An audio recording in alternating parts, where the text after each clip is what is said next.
আসসালামু আলাইকুম, সবাই কেমন আছেন? আহ, আশা করছি প্রত্যেকে অনেক ভালো আছেন। তো আলহামদুলিল্লাহ আমিও অনেক ভালো আছি। তো আহ, আমি আপনাদের মাঝে খুব একটা দুঃখের বিষয় একটি কথা শেয়ার করার জন্য মানে ভিডিওতে আসলাম। তো আসলে আমাদের কতটুকু কষ্ট দেখেন, আমরা যদি কোথাও আমরা এমন এক জায়গায় আছি যেখানে আমরা চাইলে সুখে থাকলেও থাকতে পারি না, বুঝছেন? তো সেই জিনিস সেটার কারণ আমি আপনাদেরকে দেখাইতেছি। এই যে সমস্যাটা এটা। তো আমরা দীর্ঘদিন ধরে এই নদীটাই কষ্ট করতেছি, যাতায়াতের সমস্যা বা বিভিন্ন ধরনের সমস্যা। যদি দেখেন, এই যে নদীটা, এটা হচ্ছে আপনার এই টুমসর বুলুয়া নদী যেটাকে বলে। তো আমরা এই নদীটার খুব কাছাকাছি, এই নদীটাও আমাদেরকে অনেক কষ্ট দিতেছে এক কথায় বললে চলে।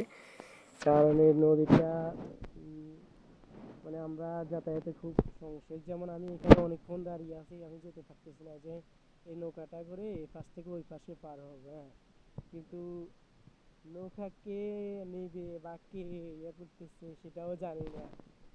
কখন আসবে, কখন এই পাশ থেকে ওই পাশে পার হবো সেটাও বলতে পারি না। তো এখানে অনেকক্ষণ দাঁড়িয়ে আছি, দেখছেন? যেমন এইটা থেকে এই নৌকায় করে এই পাশ থেকে ওই পাশে পার হব। সন্ধ্যা হয়ে গেছে, প্রায় এখন 6টার কাছাকাছি। যেমন অনেকক্ষণ এখানে দাঁড়িয়ে আছি, এ পাশ থেকে ওই পাশে পার হতে পারতেছি না। আর যদি এই নদীটা যদি না থাকতো তাহলে আমাদের অত বেশি কষ্ট হতো না। আর এই নদীটা, ঠিক আছে নদী আছে, কিন্তু এই নদীটার দিকে যদি আমাদের এলাকার বা আমাদের অঞ্চলের বিভিন্ন প্রভাবশালী লোক অনেকে আছে, বা আমাদের এই এলাকার এমপি মন্ত্রী সবাই জানে বা দেখছে, সবাই এসে দেখে যায় বা কাজ করতেছে এরকম আর কি। কিন্তু আমরা ছোটবেলা থেকে দেখতেছি, এই নদীটা যেমন ছিল তেমনই রয়ে গেছে। আর এই নদীটা কিন্তু আগে এতটুকু ছিল না। আগে ছিল আপনার মানুষ এই পাশ থেকে এই পাশে পায়ে হেঁটে চলে যেতে পারতো, এতটুকু আসলে একটা খালের সমান ছিল। কিন্তু এটা অনেক বিশাল একটা নদী হয়ে গেছে। দেখেন, যে এই পাশ থেকে শুরু করে একবারে ওই যে লাস্ট সীমানা, ওই মাথা পর্যন্ত, এই পাশ থেকে ওই পাশে এতটুকুই, বুঝছেন? তো এই পাশ থেকে ওই পাশে পার হতে ম্যাক্সিমাম সময় লাগে আপনার প্রায় 20 মিনিটের মতন। হ্যাঁ, তো খুব কষ্টে আছি। যাক, সেই কষ্টের কথাটা আপনাদের সাথে শেয়ার করলাম।